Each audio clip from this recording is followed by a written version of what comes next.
Bismillahirrahmanirrahim. Assalamualaikum warahmatullahi wabarakatuh.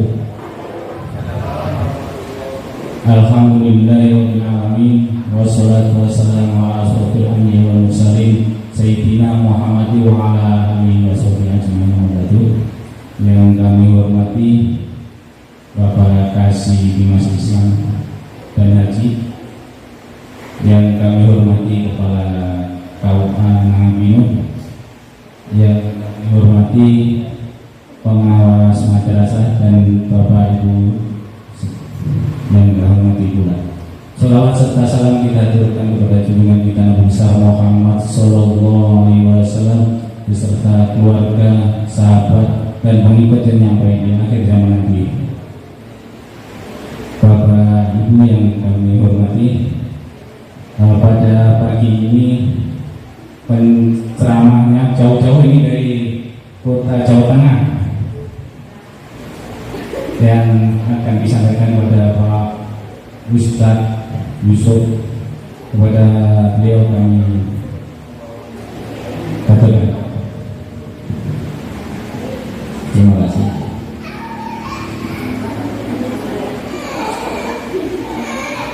Assalamualaikum warahmatullahi wabarakatuh. Bismillah, alhamdulillah.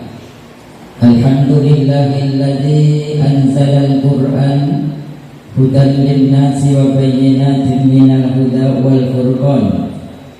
Asyhadu an la ilaha illallah wahdahu la syarika lah. Wa asyhadu anna sayyidana Muhammadan abduhu wa rasuluh. Allahumma sholli ala sayyidina Muhammadin wa ala alihi wa ashabihi ajma'in, amma ba'd. Hadratil muhtaramin, para alim, para ulama, wabil khusus pada kesempatan ini hadir Bapak Kasih Dimas Islam, Bapak Haji Desi Asiska yang saya hormati. Kemudian wabil khusus kepada Kepala KUA Nangapino Bapak Haji Darwisno yang saya takzimi, beserta ibu bapak hadirin yang tidak dapat saya sebutkan satu persatu, yang ini tidak mengurangi rasa hormat saya kepada bapak ibu sekalian. Bersyukur kepada Allah biqaulina alhamdulillahi rabbil alamin atas limpahan rahmat, taufik, hidayah serta inayahnya, sehingga pada kesempatan pagi ini kita dapat berkumpul dan bermuajah di sebuah majelis yang sangat mulia. Kita berada di sebuah bulan-bulan yang baik. Yang hadir di sini saya yakin juga adalah orang-orang yang baik, dan harapan-harapan kita nanti ketika Allah akhirkan kita, diakhirkan kita pun dalam keadaan yang baik. Dan ketika nanti kita pun membangkitkan di yaumil mahsyar, kita berkumpul bersama orang-orang yang baik. Amin ya rabbal alamin. Salawat beriring salam kepada baginda Rasulullah. Allahumma sholli ala sayyidina Muhammad. Ibu bapak hadirin yang saya hormati, satu keistimewaan bagi saya dapat bertatap muka dengan ibu bapak sekalian, bersilaturahim pada pagi ini. Mudah-mudahan berkah dari hadirnya kita dalam majlis ini, barangkali yang sakit diangkat penyakitnya oleh Allah. Amin. Amin dong Bu. Yang jomblo ada yang jomblo, barangkali ada yang jomblo dipertemukan dengan jodohnya yang baik. Yang janda yang janda mudah-mudahan dipertemukan dengan jodohnya yang kaya raya. Amin.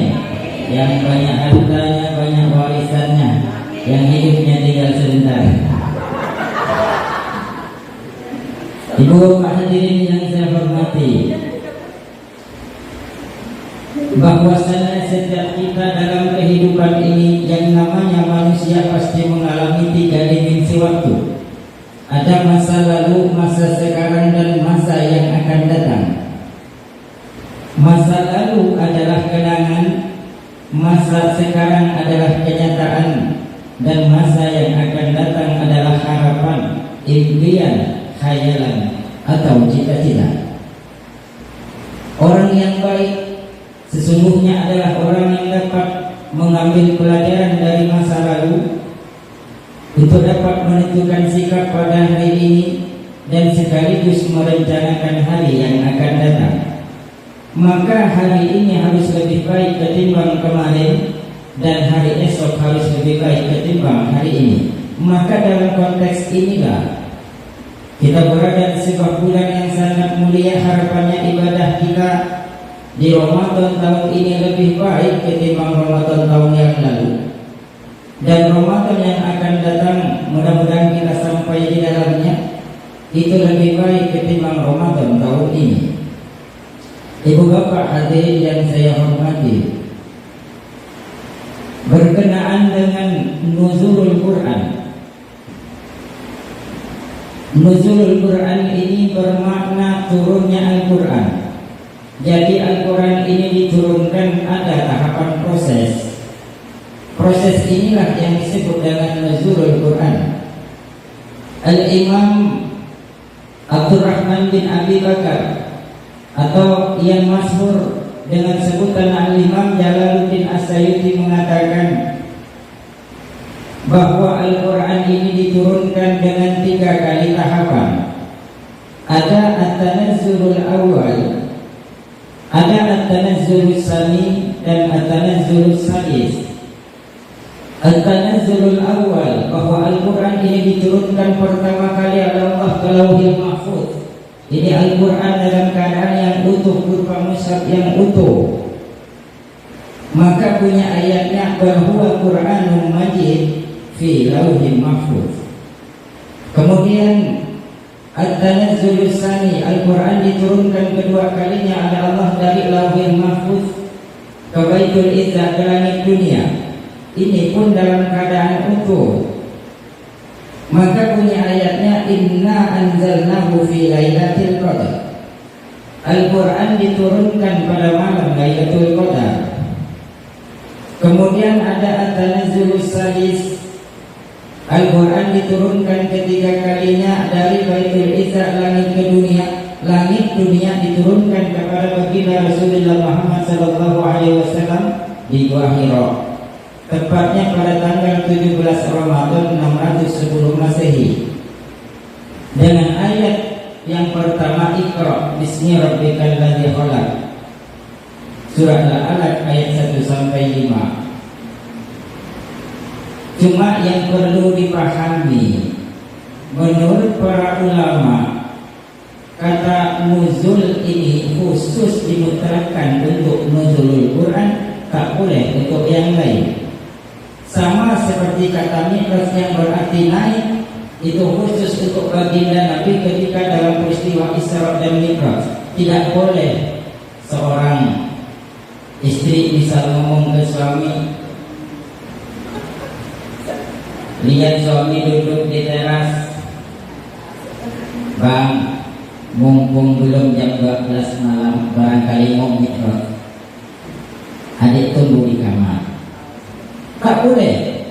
Sama seperti kata nuzul yang berarti turun, itu diperuntukkan khusus nuzulul Quran. Tak boleh seorang istri ngomong ke suami, bang, sesak bang, nuzul. Tak boleh. Ini yang paham saja.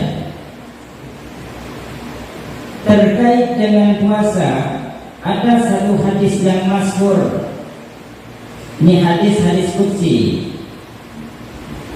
yang ketika masuk dalam bulan suci Ramadan sering kita baca atau sering kita dengar. As-sawmu li wa ana ajzi bihi. Kata Allah, puasa ini untukku dan aku yang akan memberikan balasannya. Coba ibu bapak pikir, kita sama-sama pikir.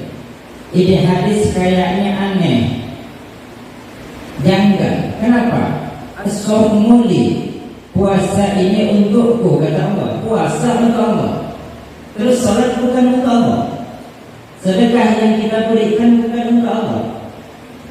As-sawmu li, puasa ini untukku, kata Allah. Al-Imam Jalaluddin As-Sayuti mengatakan bahwa ketika puasa ini kita berpuasa, yang tahu hanya Allah. Sholat kita bisa melihat Pak, mana orang yang lagi sholat dengan yang tidak sholat, tahu kita. Baca Quranmu, kita bisa melihat, bisa bedakan mana orang yang lagi baca Quran dengan yang tak baca Quran. Coba puasa, ada yang bisa bedakan mana puasa orang yang sedang puasa dengan orang yang tak puasa? Ada yang tahu? Oh, main HP. Oh, dicatat, ya, cerdas. Tidak ada yang bisa bedakan mana orang yang puasa dengan yang tidak puasa. Katanya orang yang tak puasa itu, oh yang gemuk yang tak puasa. Aslinya yang kurus yang tak puasa. Ketika kita di siang hari sholat zuhur atau asar di masjid, kan kadang kita mau sholat, sebelum sholat kita butuh barang-barang karena kerannya banyak. Di awal duduk kita mulai dengan kumur-kumur. Pada saat kita kumur-kumur separuh di mulut, air ini kita telan, separuhnya kita keluarkan. Jangankan orang yang jauh, teman dekat kita pun tak ada yang tahu kita curi air. Kenapa kita tidak lakukan? Karena kita sadar Allah tahu. Seharian full kita kadang sering sendiri di rumah. Kenapa pas saat kita sendirian kita tak makan, kita tak minum? Karena kita sadar bahwa Allah tahu walaupun keluarga tak melihat. Ini satu pelajaran penting, bahwasannya puasa mengajarkan kepada kita, baik di tempat kerja atau dimanapun kita, jangan sampai salah. Jangan mentang-mentang ketika orang lain tak melihat terus kita berbuat seenaknya. Pahami bahwasannya apapun yang kita lakukan, baik dia atau buruk yang kita lakukan, orang lain boleh jadi tidak melihat, tetapi Allah melihat. Ini pertama, as-shaumu li, puasa ini untukku. Kemudian wa ana ajzi bihi, dan aku yang akan memberikan balasannya. Ini lebih aneh lagi. Memang sholat yang kita kerjakan bukan Allah yang ngasih balasan. Menurut Imam Al-Jalaluddin As-Sayuti mengatakan bahwa takaran ibadah selain ibadah puasa ini udah ada pahalanya, masing-masing sudah tahu kita. Tentu dan ketentuannya sudah ada. Sholat misal, sholat yang kita kerjakan 5 waktu sehari semalam ini, 1 waktu sama seperti sholat 10 waktu. Dari mana tahunya? Kita ingat peristiwa Isra dan Mi'raj, bahwasanya sebelum baginda Rasul pulang atau diturunkan oleh Allah, diberi oleh-oleh yang namanya sholat 50 waktu. Dan sholat 50 waktu ini karena terlalu berat menurut Nabi Musa, maka suruh tawar lagi, makalah jadi 5 waktu. Yang sholat 5 waktu kita ini sama ganjarannya seperti sholat 50 waktu. Itu di luar Ramadan. Ketika masuki ibadah bulan suci Ramadan, amalan sunnah dihitung wajib, yang wajib dinilai diganjar dengan berlipat ganda. Ulama mengatakan sampai 70 kali lipat, ada ulama lain mengatakan sampai 100 kali, bahkan ada yang mengatakan sampai 1000 kali. Kemudian baca Quran sudah ada ketentuannya. Man qara'a harfan min kitabillahi falahu bihi hasanatun wal hasanatu bi asri amsalha. Siapa orang yang membaca 1 huruf saja dari Al-Quran, maka akan dibalas dengan 10 kebaikan. Baginda Nabi melanjutkan, la aqulu alif lam mim harfun, aku tidak mengatakan bahwa alif lam mim itu 1 huruf, walakin akan tetapi wal alif harfun, lam harfun, mim harfun. Alif 1 huruf, lam 1 huruf, dan mim 1 huruf. Jadi kalau kita ngaji Bapak Ibu, ngaji cuma baca alif lam mim, sudah ada 30 kebaikan yang ada pada diri kita. Masya Allah, luar biasa. Begitu mulianya Al-Quran sehingga yang baca Al-Quran ini dinilai dengan ibadah. Bahkan nanti ketika di yaumil kiamah, kalau kita rajin baca Quran, menganggap cinta kepada Quran dengan sering membaca Al-Quran. Iqra'ul Qur'ana fa innahu ya'ti yaumal qiyamati syafi'an li ashabihi. Bacalah Al-Quran karena dia nanti yaumul qiyamah akan memberikan syafaat, akan membawakan syafaat untuk sahabat-sahabat Al-Quran. Siapa sahabat Quran? Tentu saja orang yang sering membaca Al-Quran. Ibu bapak hadirin yang saya hormati, ini pelajaran sampai sekarang mengenai ibadah puasa. Ulama manapun tidak ada yang tahu berapa sih takaran ibadah puasa kita pahalanya. Tidak ada. Maka wa ana ajzihi, aku kata Allah yang akan memberikan balasannya. Ibu bapak yang saya hormati, bahwasanya harapan kita nanti ketika kita sudah mampu melewati ibadah di bulan suci Ramadan ini, kita akan seperti kayaumin waladat ummuha, seperti bayi yang baru dilahirkan, suci bersih tanpa adanya noda. Tentu kalau urusan kepada Allah, kita minta maaf kepada Allah mudah. Maka nanti yang di Idul Fitri ada yang namanya halal bihalal, maaf saling memaafkan. Maknanya apa? Bahwa kalau urusan kepada Allah gampang minta maafnya. Salah kepada Allah, dosa kepada Allah, cukup bertaubat kepada Allah, istighfar kepada Allah sungguh-sungguh, diampuni oleh Allah. Tetapi kalau dosa kita, salah kita kepada orang lain, maka ini yang berat.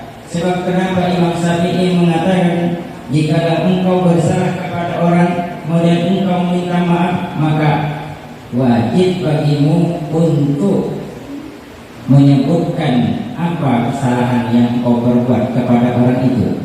Berat ibu bapak. Misalnya, bang, minta maaf ya. Kenapa? Itulah bang, kemarin saya ngomongin abang itu cewek. Sebutin ceweknya. Itu baru cewek. Kalau sampai kita punya salah dengan orang lain yang bersebutin kesalahannya, berat. Namun menurut Imam Malik, jika kita bersalah kepada orang kemudian kita minta maaf, tak perlu disebut kesalahan kita kepada orang itu. Kenapa katanya? Sebab terkadang bukan kata maaf yang didapat, tetapi tamparan yang bisa diberikan. Misalnya, bang, minta maaf ya. Kenapa minta maaf? Adalah tak enak ngomong. Tak apa ngomongnya. Itulah bang, kemarin aku nyium istri ya bang. Itu bukan maaf yang dapat tamparan yang bisa kena jadi. Maka kata menurut Imam Malik tak perlu disebut. Begitu beratnya ketika kita minta maaf kepada orang, ini pelajaran bahwasanya kita jangan sampai bersalah dengan orang. Berat minta maaf, kan begitu. Sedangkan kesalahan ini bermulai dari lisan. Lisan ini berawal dari hati. Kita semua orang punya hati. Kita sama-sama punya hati. Apa yang paling dominan di hati, itulah yang menjadi kecenderungan kita. Diingatkan bahwasanya ala wa inna fil jasadi mudghatan. Ingatlah bahwa di dalam tubuh kita ini ada segumpal daging. Ala wa inna fil jasadi mudghatan. Idza sholahat sholahal jasadu kulluhu. Bila ia baik, maka akan baik pula seluruh anggota tubuh. Wa idza fasadat fasadal jasadu kulluhu. Bila ia rusak, maka rusak pula seluruh anggota tubuh. Ala wa hiya qalbu. Ingatlah bahwa itu adalah hati. Jadi semua berawal dari hati kita masing-masing. Mudah-mudahan hati kita bersih di tempat dengan yang namanya puasa di bulan suci Ramadan. Ibu bapak hadirin yang saya hormati, mudah-mudahan sedikit yang saya sampaikan dapat bermanfaat untuk kita semua, dan mudah-mudahan Allah mengampuni segala dosa kita, dosa kecil maupun dosa besar kita, sehingga kita akan menjadi manusia-manusia yang fitri nanti di akhir Ramadan. Amin ya rabbal alamin. Terima kasih atas segala perhatian. Mohon maaf kalau ada kehilafan dan kesalahan. Wallahul muwaffiq ila aqwamit thoriq. Wassalamualaikum warahmatullahi wabarakatuh.